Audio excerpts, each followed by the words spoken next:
Halo,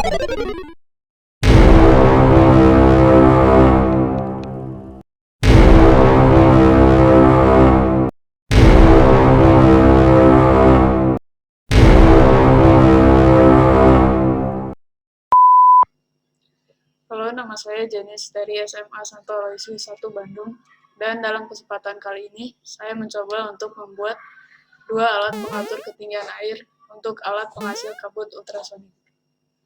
Kita semua pasti pernah nonton film yang ada adegan orang kesetrum gara-gara nyentuh air yang kena kabel listrik. Dari situ kita bisa tahu bahwa air dapat mengantarkan listrik sehingga dapat melengkapi suatu rangkaian seperti halnya sebuah saklar.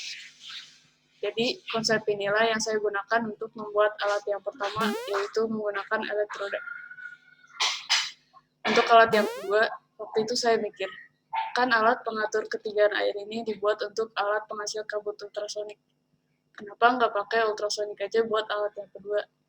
Terus nanti dibandingin sama alat yang pertama, dari yang mana sih yang lebih mudah untuk dibuat, yang mana yang lebih akurat, dan apa sih kelebihan dan kekurangan masing-masing alat tersebut.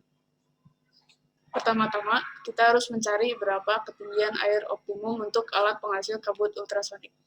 Setelah melakukan pengamatan untuk mencari ketinggian air optimum dengan variasi 1-5 cm, didapat bahwa alat tersebut menghasilkan kabut terbanyak pada saat ketinggian air 1 cm di atas alat tersebut.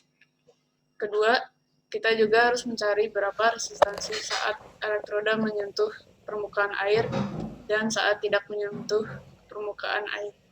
Setelah dicari, ternyata resistansi air sering berubah-ubah sehingga kita harus memastikan ulang resistansi setiap kali kita mau menggunakan alat pengatur ketinggian air yang menggunakan elektroda. Inilah rangkaian yang dipakai untuk alat pengatur ketinggian air yang menggunakan elektroda. Kode Arduino-nya dan proses pemasangan alat tersebut.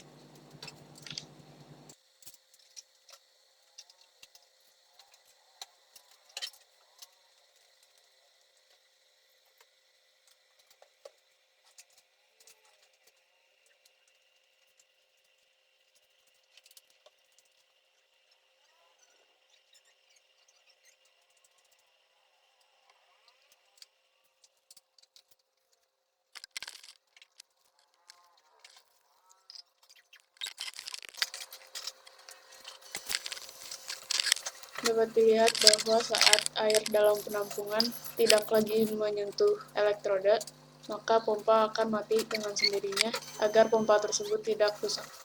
Dan pompa akan mati dengan sendirinya lagi saat air dalam wadah yang satu lagi menyentuh elektroda, yaitu pada ketinggian 1 cm di atas alat penghasil kabut ultrasonik. Agar tidak terkena air, Arduino dimasukkan ke dalam plastik.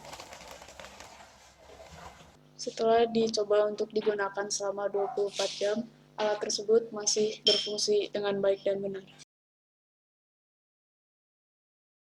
Ini adalah rangkaian yang dipakai untuk alat pengatur ketinggian air yang menggunakan sensor ultrasonik. Kode Arduino-nya dan proses pemasangan alat tersebut.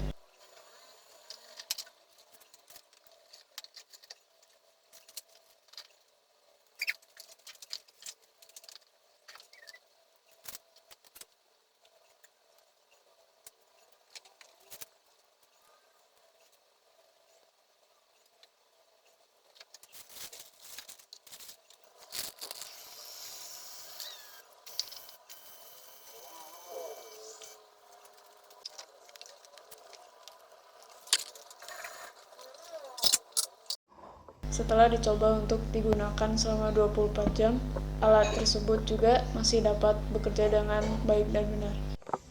Balik lagi ke pertanyaan yang tadi. Pertama, alat mana yang lebih mudah untuk dibuat?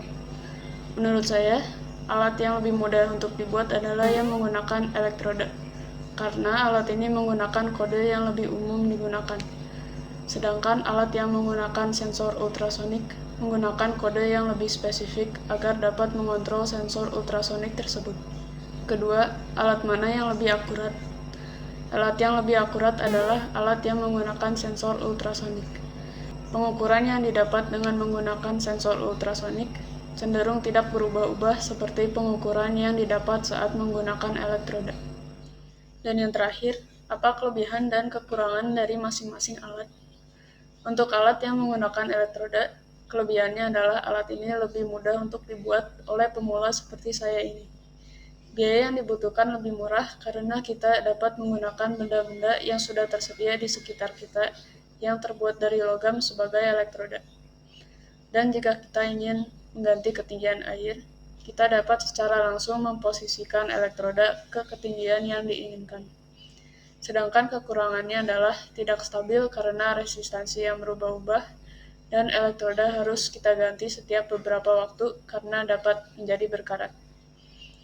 Untuk alat yang menggunakan sensor ultrasonik, kelebihannya adalah cenderung lebih tahan lama, keakurasiannya yang lebih baik, dan lebih konsisten. Tetapi alat ini lebih sulit untuk dibuat bagi pemula dan lebih mahal karena harus membeli sensor ultrasonik tersebut. Sekian presentasi dari saya. Terima kasih.